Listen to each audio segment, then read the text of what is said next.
Hello wonderful ladies. நிறைய பேர் new year goals எல்லாம் செட் பண்ணியிருப்போம், ரெசல்யூஷனும் எடுத்திருப்போம்.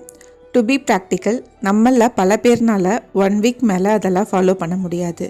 நம்ம நிறைய கோல் செட் பண்ணி அதை சேஸ் பண்ணி லைஃப்பை ரொம்ப காம்ப்ளிகேட் பண்ணிக்க வேணாம். Take any 2 goals. ஒன்று உங்கள் கெரியர் ரிலேட்டடாக, இன்னொன்று உங்கள் ஃபிசிக்கல் அண்ட் மென்டல் ஹெல்த் ரிலேட்டடாக. எந்த ஒரு விஷயத்த பண்ணனா நான் இந்த இயரில் என்னோடய கெரியரில் ஒரு பெரிய சேஞ்சை பார்ப்பேன்னு யோசிங்க. அது ஒரு நியூ டெக்னாலஜியை கற்றுக்கிறதா இருக்கலாம், இல்லை ஒரு பிஸ்னஸை ஸ்டார்ட் பண்ண தேவையான ஸ்கில்லை இம்ப்ரூவ் பண்ணிக்கிறதா இருக்கலாம். அதே மாதிரி உங்கள் ஃபிசிக்கல் ஹெல்த்தை எப்படி இம்ப்ரூவ் பண்ணலாம், சின்ன சின்ன விஷயத்துலேருந்து ஸ்டார்ட் பண்ணுங்கள். 15 minutes walking, 10 minutes meditation, first 1 week எந்த ஜங்க் ஃபுட்டும் சாப்பிடாமல் இருக்கணும். இந்த மாதிரி இதையெல்லாம் அச்சீவ் பண்ணும்போது நமக்கே ஒரு எனர்ஜி கிடைக்கும். அது ஒரு பெரிய கோலை ரீச் பண்ணுறதை நோக்கி நம்மளை ட்ரைவ் பண்ணுவோம்.